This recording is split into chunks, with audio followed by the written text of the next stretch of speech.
The purpose, the purpose of this session now is to suggest some of the highlights of the developments of how we got from some theoretical ideas to the nuclear age. So it's a vast amount of material, which I'm going to summarize in about 30 minutes. And I do definitely urge you to look into some of this. Almost every one of these items in the chronology, and a couple of others I'll mention that are not in the chronology, are worth a lot of serious look. There have been books written on each one of these. Okay?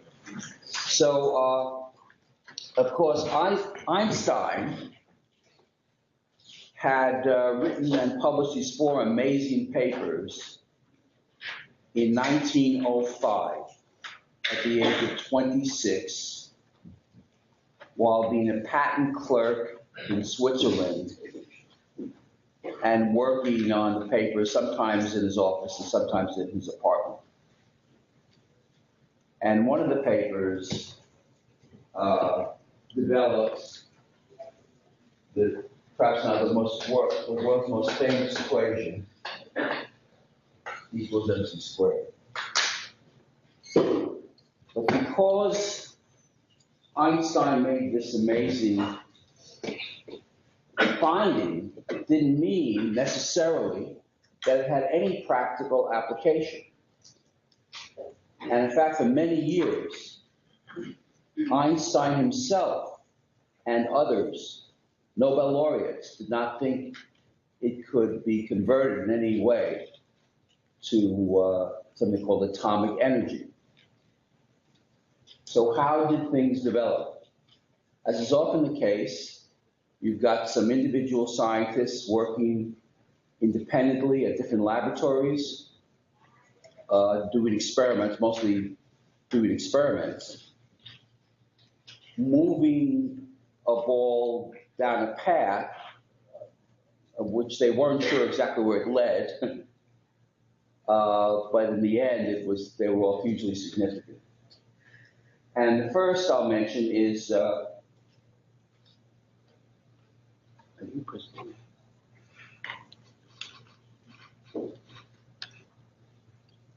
Professor Van Bibber mentioned Rutherford. So Rutherford was himself an amazing fellow, Ernest Rutherford. His parents were from Britain, but they relocated to New Zealand. He grew up in New Zealand. He went to school in New Zealand. This already made him a more challenging appointment later on, because the British universities, you think people who studied in New Zealand were worthy of appointment to British universities. He later taught at McGill in Canada, and then University of Manchester, and finally University of Cambridge, where he became, he actually, by the time he got to Cambridge, he'd already won a Nobel Prize in a separate field. He was kind of a smart fellow. And then he began to do this work. There was a famous experiment using gold foil. Anyway, he discovered something called an atomic nucleus. And even though having done that, years later, in 1933, which is a very important year for this field, he doubted that the concept of atomic nucleus could all be translated into atomic energy. And he was the developer of it. He had a whole bevy of world-famous physics students in Manchester and in Cambridge, and other associates of his. In 1932, 2 different British scientists, Cockcroft and Walton, independently of what Rutherford had done, verified Einstein's equation that protons bombarding lithium gave off energy and reduced mass predicted by his equation.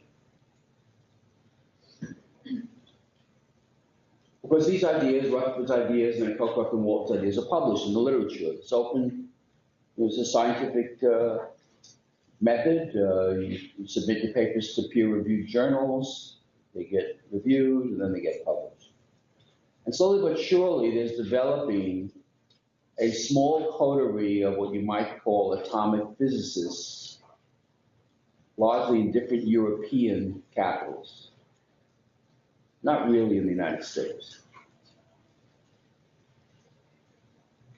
The same year, Chadwick, who was a student of Rutherford's, discovered the neutron. Now, every piece of this, you know about atoms, protons, and electrons. Well, it didn't always exist in human knowledge. People had to figure it out. So all British so far, but making important progress. The next year, several things happened. One, two, and another one I'll add here, very important. In France, two chemists, Frederick Joliot-Curie and Irene Curie, they aimed particles and showed that they could change ordinary atoms from one element into another. And at the same time, during the same year, Fermi, an Italian physicist in Rome, demonstrated that nearly every element in the periodic table could be transformed by bombarding it with neutrons. These neutrons are kind of special. And not only that, but neutrons could change every element of the periodic table, including uranium, which was then the heaviest known element.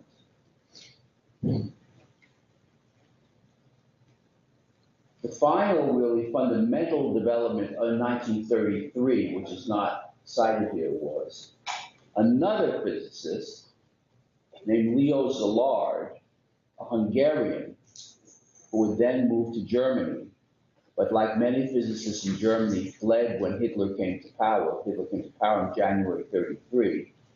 He went to London. And while in London, came the statement by Rutherford that he doubted that any of this work was useful for atomic energy. Rutherford called it moonshine, dismissed it. And Szilard read Rutherford's statement in the newspaper and was outraged because he felt that it could have very significant implications. And he conceived, he hadn't done any work yet, Szilard conceived of the idea of a chain reaction, which it took him several years in the laboratories in England to confirm. Then there were key developments in Germany. Professor Van der mentioned. Otto Hahn, a radiochemist, and Lisa Meitner, a physicist, in Germany, found a great number of radioactive products, all of which are elements beyond uranium.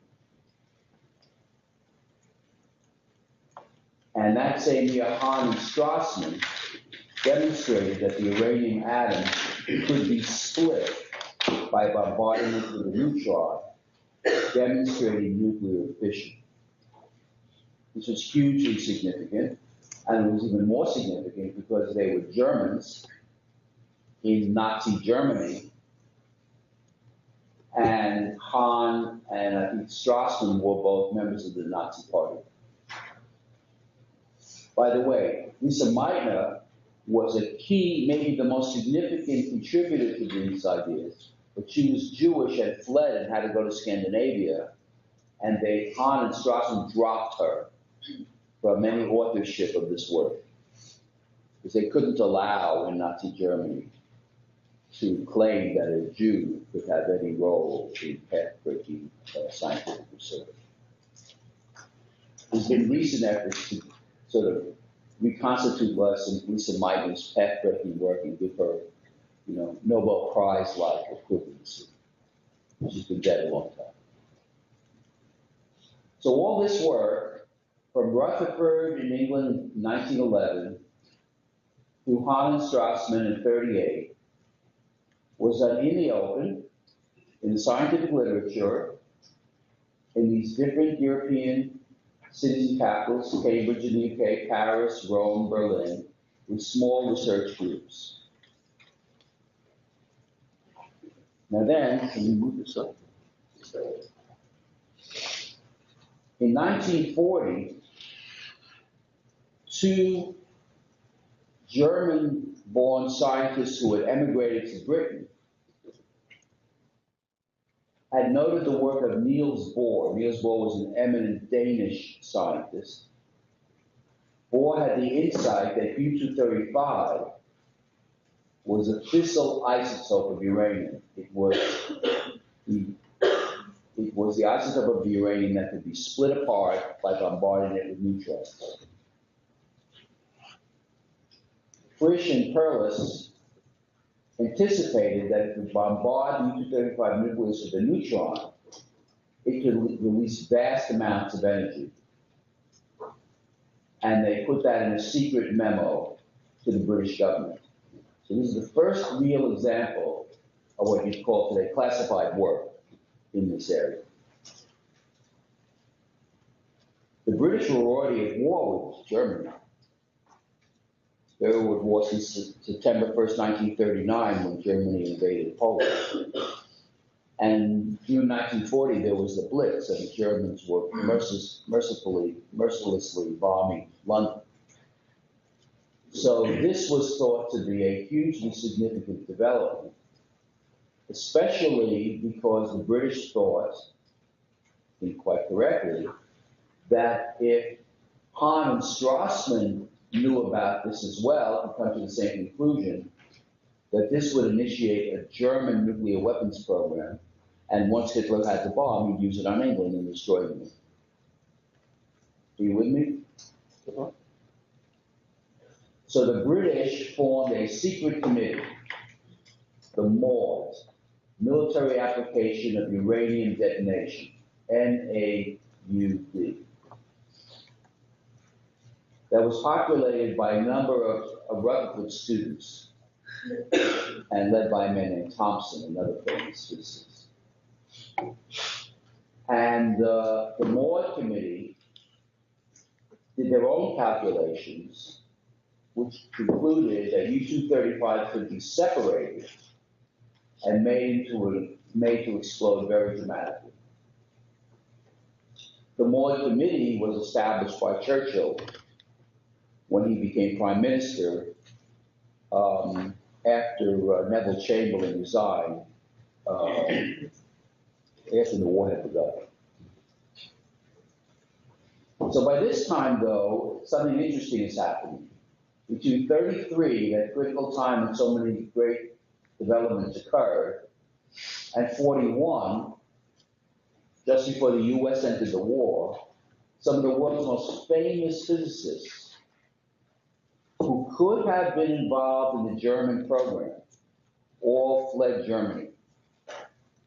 Hans Bethe, who went ultimately to Cornell, Ernst Bloch, Enrico Fermi, who was at Columbia and in Chicago, Frank Szilard, who was at Columbia and then worked in the Manhattan Project, Edward Teller from Hungary, Vicky Weisskopf, who went to MIT. You studied with Weisskopf? Yeah. Sure. And Eugene Wigner, who went to Princeton. Some of the world's most famous physicists working in related areas all fled. So this is like having an all-star lineup, but not available to Hitler. And many of them went to work for the United States. Maybe the key spark plug to alert the Americans about all this, since none of the Americans are really working on this. There was a man, by the way, a young physics graduate, Professor von Bibber mentioned him yesterday, named J. Robert Oppenheimer. Very eccentric character, a Jew whose father had emigrated from Germany, became very successful in the export-import business, lived on Riverside Drive in Manhattan. went to an ethical culture school, totally apolitical, totally uninformed about world affairs. Had gotten sick, graduated from Harvard, I think actually in chemistry. And then he wanted to study physics in this new field in Britain, and he applied to go to work, and scroll back up, with Rutherford. And Rutherford examined his background, and Rutherford said to Oppenheimer, you know, I'm an experimental physicist doing amazing path-breaking work, and you're kind of a theoretical guy. I don't think you have what it takes to be an experimentalist. Go study somewhere else. So he was rejected to study with Rutherford. And instead, he went to study theoretical physics in Göttingen in Germany. But this is before the war, in the 30s. When he finished, he wanted an academic appointment. He now had a Harvard undergraduate degree and a Göttingen PhD. He felt that the East Coast top schools were too stacked with physicists. So he decided to come out west, where there wasn't, he thought, wasn't much going on. But one thing that was going on was a man named Lawrence.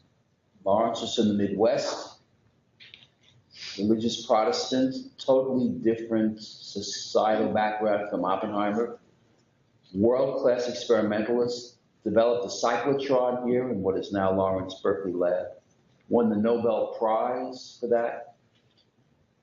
And Lawrence liked the idea of having a smart young theoretician join the department. So Lawrence helped recruit Oppenheimer to the Berkeley Physics Department.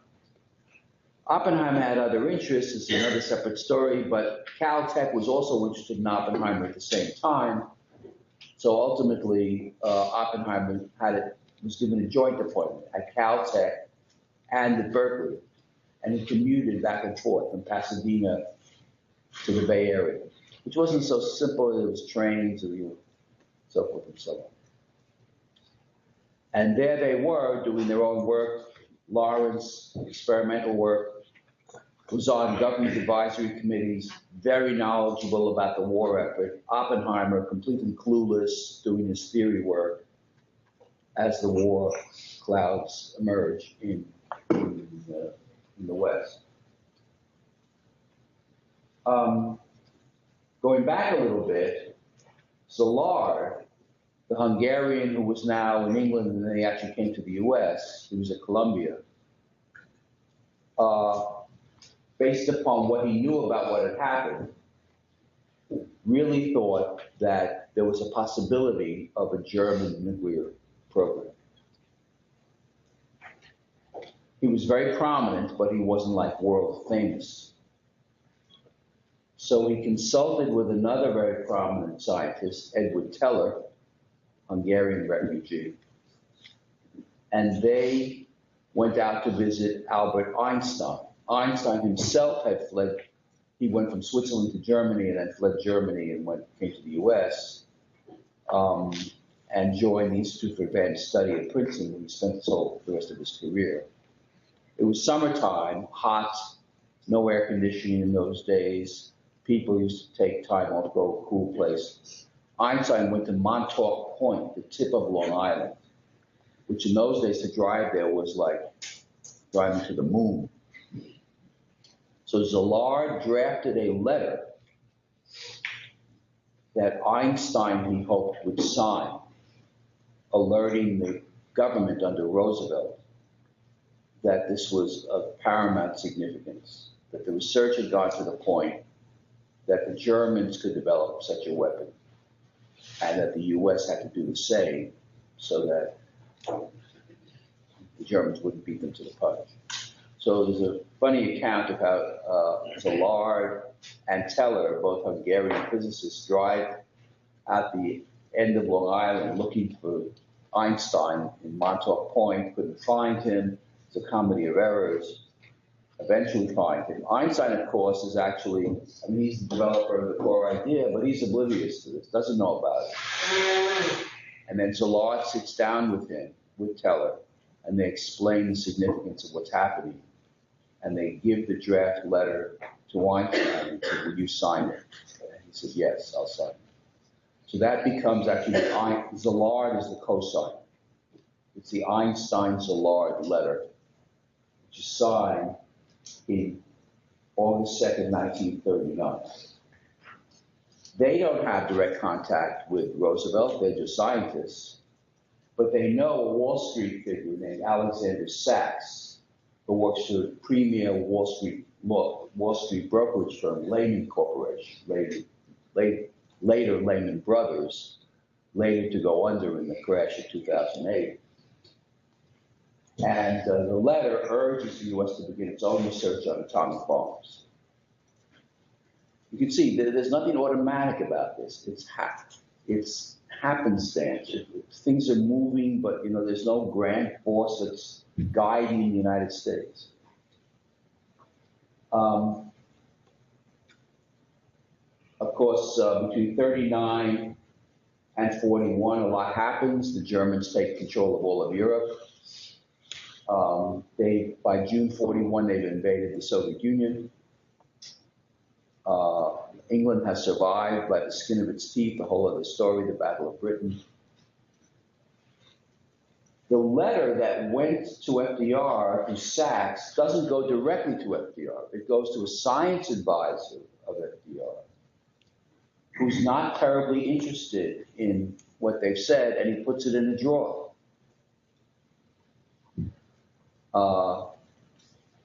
But later, former key figure from MIT, who is the science advisor to Roosevelt, says this is really significant.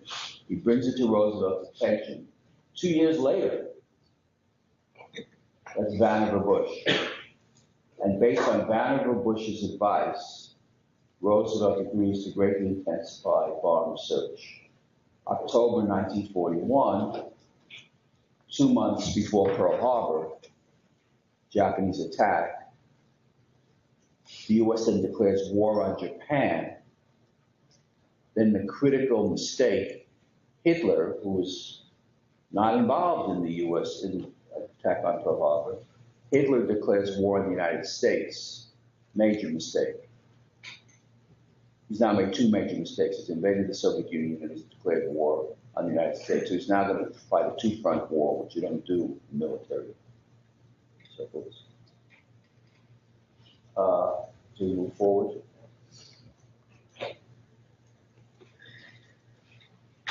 So after Roosevelt approves intensification of bomb research, the Manhattan District Project in the Corps of Engineers is established in August of 42, headed by, who was actually not a general at the time, Leslie Groves. Leslie Groves was an Army officer who was a great logician and a logistics man and a great sort of planner of big projects. And he had been put in charge of building a brand new building for the Department of Defense called the Pentagon. And he got very high marks because it came in, like Trump would say, on time and under budget. So again, they're not quite sure what all this means, but they give Groves the directorship of the Manhattan Project. Groves says, well, I can manage a project, but we obviously need some great scientific talent for the scientific or technical committee of the Manhattan Project. And he's heard that a couple of the smartest physicists in the US are out in Berkeley, Lawrence and Oppenheimer. He's told that there's no doubt that Lawrence is the right man for the job. He has huge experience running large organizations. He's built the cyclotron. He's won the Pulitzer Prize, the Nobel Prize. So he goes out maybe to offer the job to Lawrence and is introduced to Oppenheimer. And he's just dazzled by Oppenheimer's brilliance. He later says, Grove said, there was the subject I could think of asking him that he didn't know the answer. And the more Groves thought about it, he thought he needed an individual that had such vast knowledge across different fields, he could integrate all this chemistry, metallurgy, explosives, atomic physics, even though he had never run anything. As was later said, the largest organization Oppenheimer ever ran was a 15-student physics graduate seminar at Berkeley. And Groves goes back to Washington and says, I want to offer a job to Oppenheimer. And people say, you're nuts. This guy is a weirdo. It turned out there was some communism in his background. His brother, Professor Bibber mentioned from the exploratorium days, his brother was a member of the American Communist Party. He had also several extramarital affairs. He wasn't the most, didn't have the simplest background to get through, but this didn't involve Senate confirmation. This was just Groves' decision if it was approved by the higher-ups. So they took a real gamble. No data at all, no evidence in the slightest that Oppenheimer, despite his brilliance, could pull this off. And actually, before they develop a site and all that for the project, Oppenheimer was asked, how many scientists, how many people do you think you'll need to do this project? And he said, well, maybe about 6 or 8 and a couple of secretaries. There's thousands of people later working on the project. And he had no clue how to run this.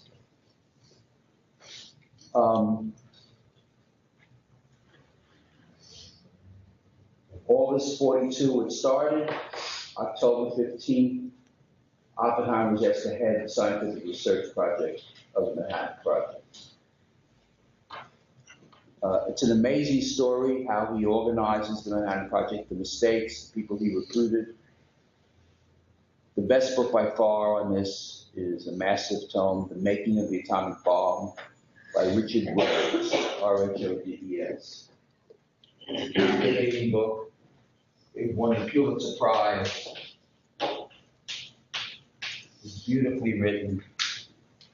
It's just a phenomenal story. Well, in the meantime, what's going on with Germany? I don't have this on the list. But remember that man Niels Bohr, the Scandinavian physicist? Well, he had a top student who was German, and his name was Wolfgang Heisenberg. Sorry?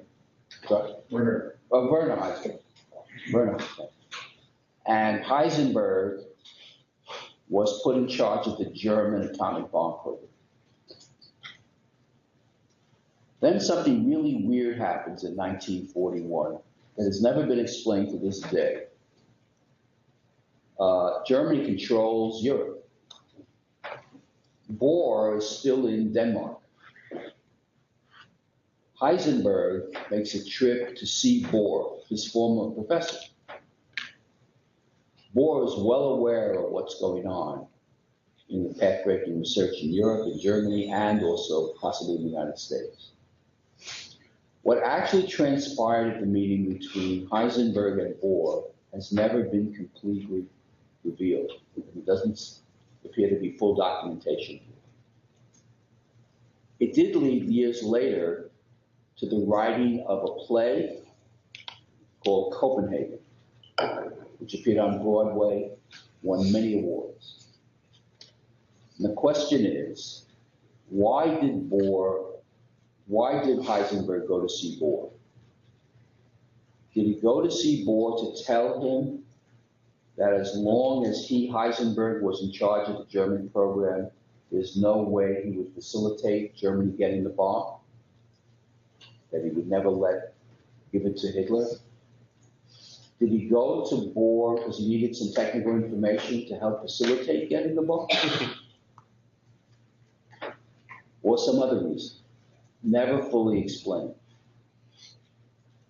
And actually, I haven't mentioned this to Prof, maybe you've heard this. In one of Stan Frusen's last trips, while he was still healthy, He went to Copenhagen, and he went to the Bohr Institute. It's a very famous institute today. And he said, in their files are Danish papers, Danish language papers about the visit. And he and I were chatting about possibly going over there sometime to see if we could answer this puzzle. But he passed away and we haven't followed that. It led to a big falling out, permanent falling out of the two. Between Bohr and Heisenberg? Yeah, right. And, Bohr eventually was smuggled out of Denmark.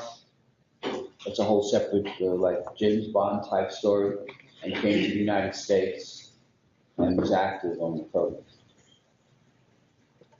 So Germany never got the bomb. They had a dedicated program, but based on some calculations that were in papers with Heisenberg's name on it, it appears as though he had vastly overestimated the amount of material that was needed for a bomb.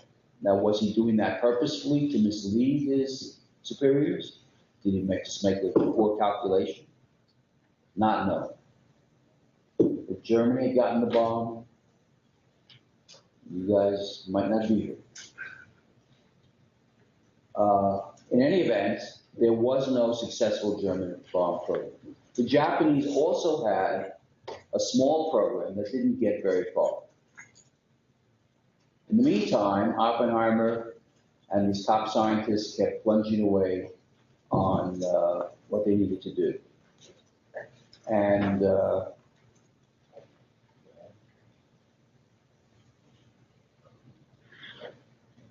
there. We come to 1945. Germany is defeated and surrenders May 8, 1945. But Japan has not been defeated. And Japan continues to fight on.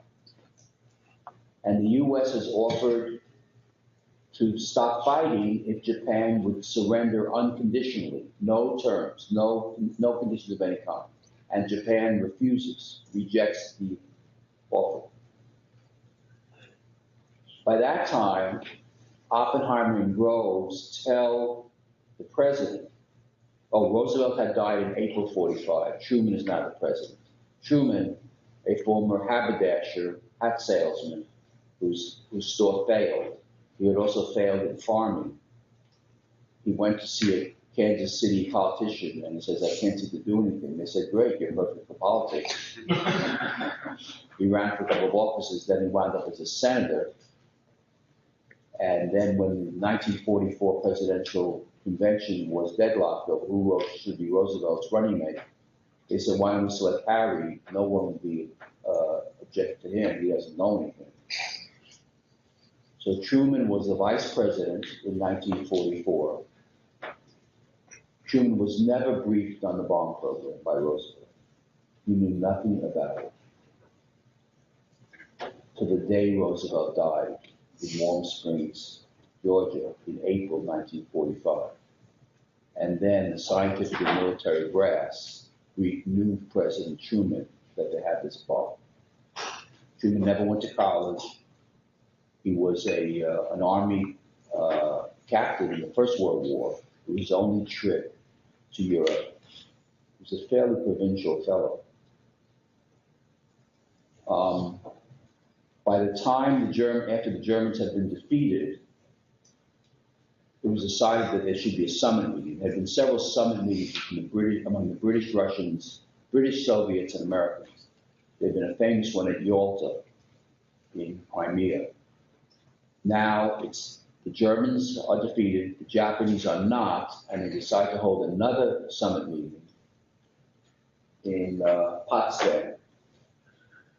It's July 45. So Truman goes to Potsdam, his second visit to Europe. Amazingly, the British have voted out Churchill. He said he's great. We want a right-wing nut to wage war against a lunatic like Hitler, but other than that, we want a more moderate labor guy to run the country. So Clement Attlee, a man of very limited capabilities, Labor Party leader, is now the prime minister. So Truman is the new guy replacing Roosevelt, a titanic figure. Attlee's the new guy replacing Churchill, super titanic figure. And Stalin, still there. So when Truman goes to Potsdam, which is in East Germany, he's told by his staff that he probably should say something to Stalin about the possession of the bomb. But they didn't know quite what to do. So Truman tells his staff to stay up all night, going through different scenarios. Maybe we should say this to Stalin, and then he might say that, and we respond. It's like gaming it out. What they didn't know was Stalin knew all about the bomb, because there were Soviet agents working in the Manhattan Project on a bomb program. The US said, no. So ultimately, it's agreed that Truman will make a very innocuous statement to Stalin. And he says to Stalin, Truman is then informed while at Potsdam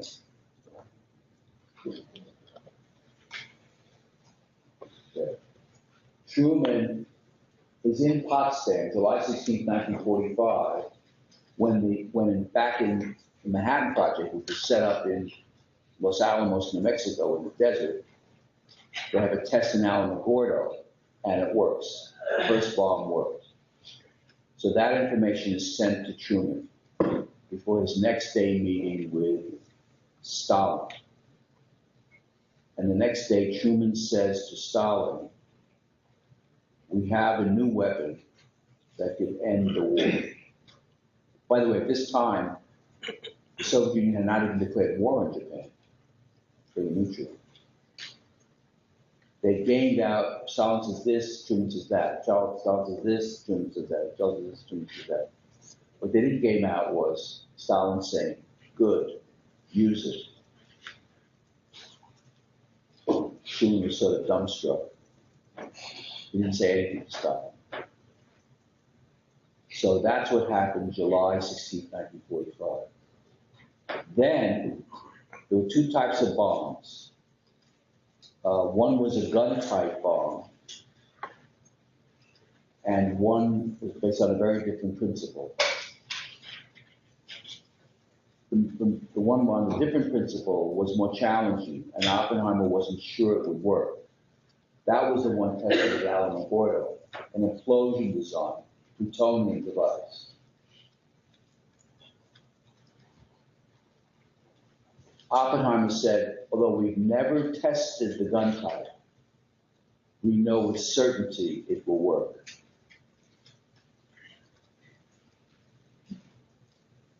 And within a couple of weeks, we'll have two bombs, a gun type and an implosion type. Now Truman comes home, big decision. James Conant, president of Harvard, Oppenheimer, Groves, several, Stimson, Secretary of War, top people in the government, very small group. What should we do? Should we tell the Japanese we have a bomb and tell them to surrender? Should we demonstrate the bomb on some empty Pacific atoll? And to a man, there were only men in the group, they said no. The only way to be sure that we will achieve our objective of Japanese surrender is if the bombs are dropped in such a way that the shock effect is so gargantuan that they will just give up.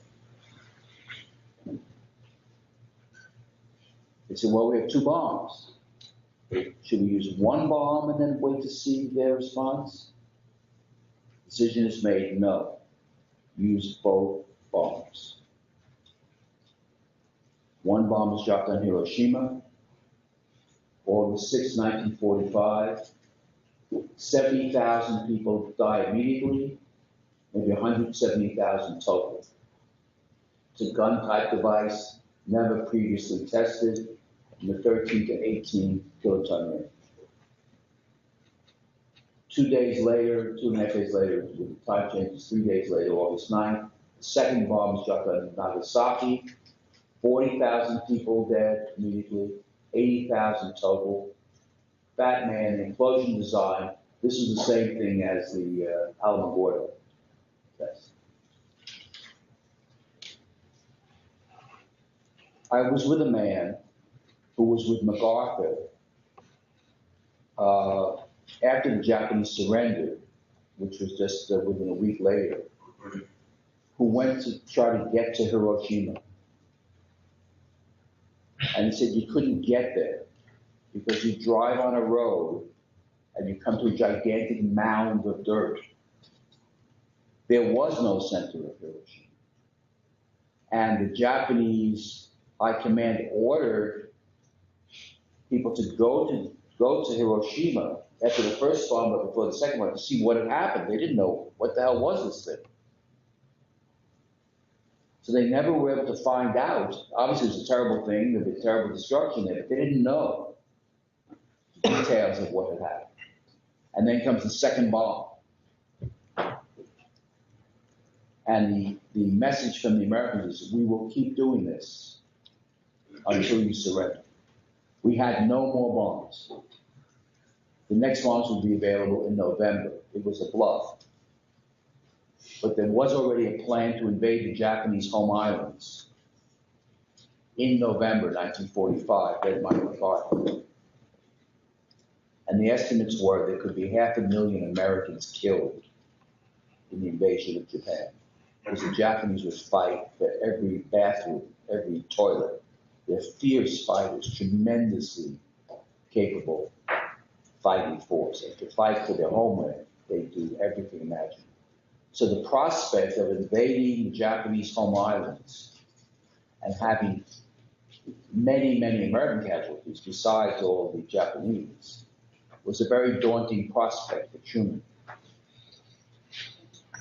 And Truman felt that if he didn't use the weapons, and then it later came out and he had to invade the islands, and a lot of people were killed, and then the public learned he had weapons he could have used to forestall the invasion, but didn't do it, that he'd be hung in Washington, because there had already been 250,000 Americans killed in the Second World War. So the pressure to end the war and stop the killing of Americans was gigantic. But this has raised enormous problems that have never been fully resolved. Ethical problems, moral problems, logistical problems, military problems, political problems. The Truman decision was to use both bombs. Now there's another feature of this which has come up in more recent times, but it's of uncertain validity, which was that some believe that even in 45, because of tensions with the Soviet Union, that they foresaw the future conflict with the Soviet Union, the Cold War. And in order to demonstrate tremendous strength, they wanted to use the bombs basically as a message to the Soviet Union that they're not going to be able to take advantage of the West. So that's another theme. In any event, after the second bomb was detonated, there was a meeting of the highest leadership in Japan called by the emperor, who almost never speaks to mortal human beings. He's a deity. And they went around the table, and all of the military leaders of Japan said, we should not surrender. This is after the second bomb. We'll fight them to every inch of territory in Japan. And the emperor said, no, I cannot witness the destruction of the Japanese nation. It's already been horrific beyond belief. They have all these other bombs. I can't allow them.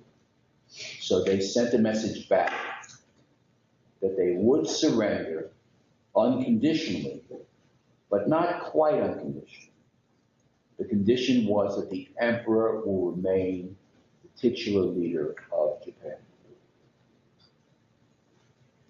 Truman said, okay. So that was the deal. And then there was a famous ceremony. The U.S. battleship Missouri went into Tokyo Harbor. MacArthur, as the senior military commander, was there, and he accepted the surrender of the Japanese, and that ended the Second World War. There have only been 2 nuclear weapons used in anger in all the years. Those were the 2, Hiroshima and Nagasaki. You'll see as we talk about it later, during the peak of the Cold War, the United States and the Soviet Union combined had about 67,000 nuclear weapons. None have been used. Now we're down to much smaller numbers, but there's still plenty of nuclear weapons.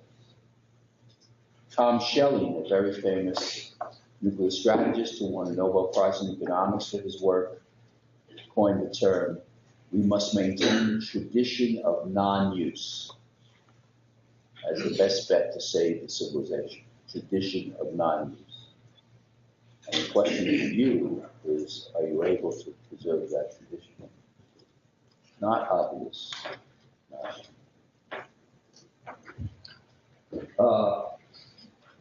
Few other bits and pieces. The Soviets, with their great intelligence, had gotten a copy of the Moore Committee report in 1943. Kurchatov was an eminent physicist who headed their atomic bomb program. At one point, the Soviets were getting so much information about the U.S. Manhattan Project that Kurchatov told Lavrenti Beria, who was the head of the KGB equivalent, stop giving us information. We don't need any more information. We know how it works. You're flooding us. We can't process all this stuff. We got it. We know what to do. That's how much information they're getting from the super secret bomb program that no one in the world knew about except the physicists at Los Alamos. After the war, big debate, when will they get the bomb? Even at this time, it was not known that they had penetrated the Manhattan Project. This was really not known until 1950. In 1949, they detonated. They're the first country other than the United States to detonate a nuclear weapon. That's triggered a tremendous flurry of new U.S. activity, fearful that the Soviets could also use the weapons against the United States. And this is some stuff about what I mentioned earlier about Germany, the bomb, Heisenberg, Bohr, and all that. So that's how the nuclear age developed and began, and we've been living with the consequences ever since. And I think if you would say, from here we go into the most intensive, bitter, global competition with the Soviet Union that had economic, political, ideological, geographic, scientific dimensions. And we build up capabilities of 60,000 or more weapons. The likelihood of use, to me, would be 1.0. Wrong. Like the actual use, 0.0. So how could that happen? So we'll talk about that. Starting next week, I'm going to ask you to read Wizards of Armageddon, which tells you about the evolution of U.S. nuclear strategy and something about the Russians and something else. So questions, comments, corrections, things you'd like to know more about? Yes, sir.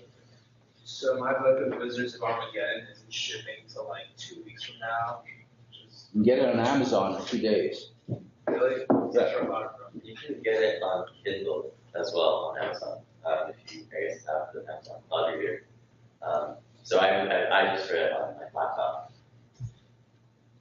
All right, thank you. Yeah. Other comments? Just maybe another little discussion here, but my understanding is that Rose was obviously a brilliant man who understood perfectly well what he was getting with Oppenheimer's complex past.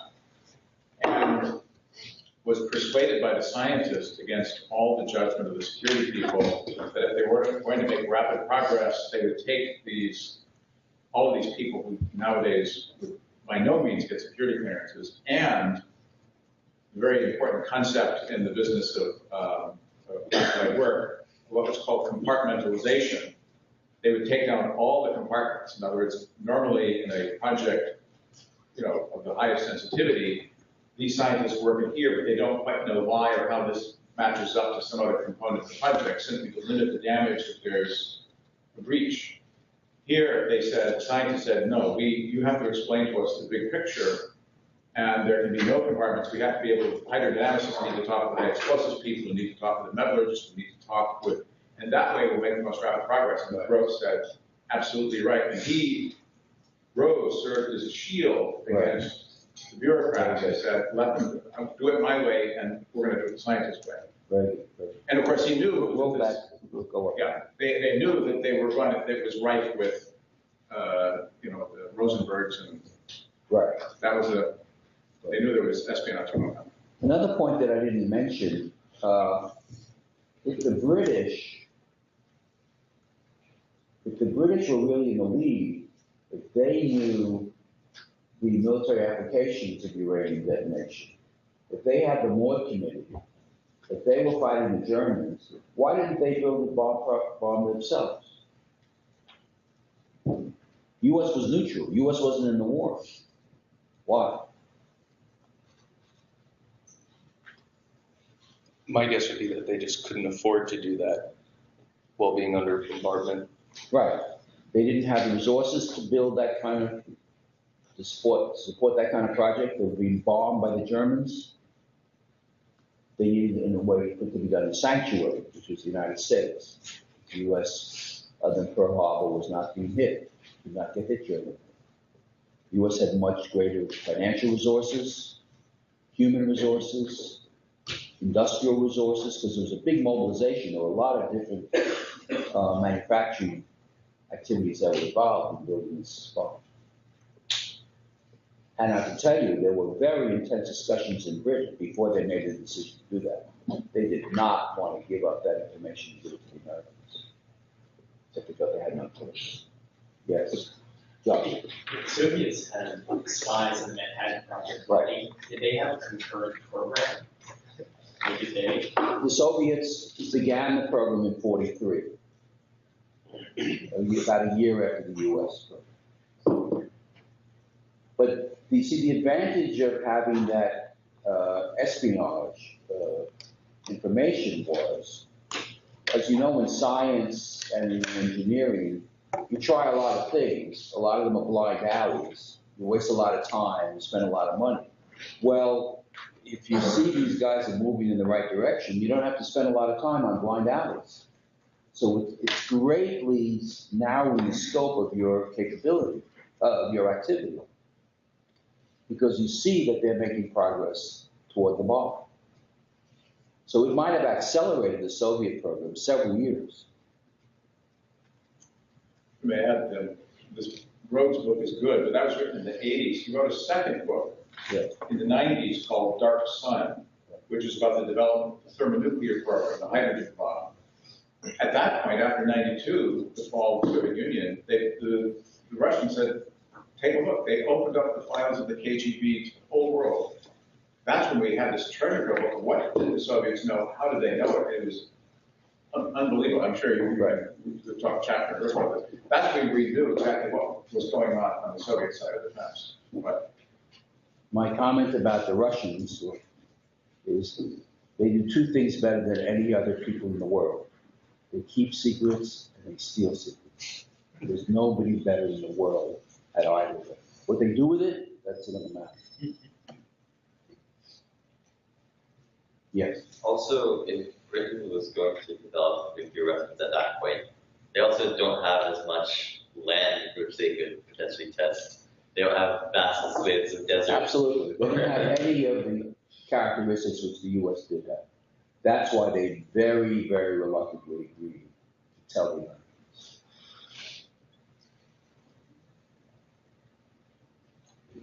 How much of this story is familiar to most of you?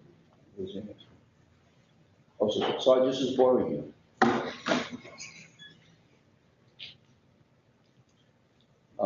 Other thoughts, or anything else? You got this sort of down pat?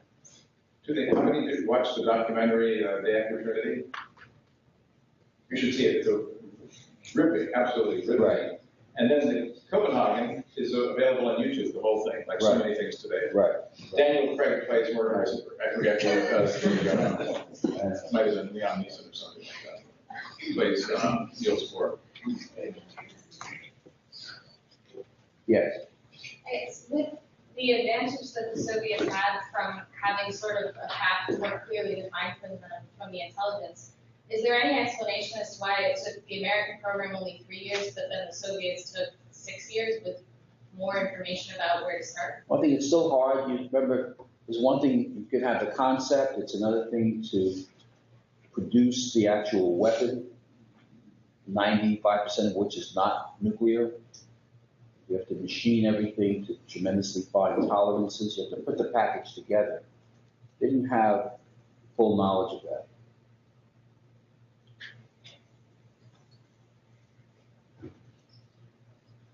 Anything else? Okay, well then, let's see. I may ask Charlotte. I'll send it to Charlotte some questions for you to consider for next week, based upon this reading. So, but in the meantime, we thought maybe the next step would be to keep the momentum going. I don't know how far along you are in developing your groups with the project, but it's going to take a lot of work. So we were hoping that a part of many, not all, but of many sessions, you could spend some time on the project.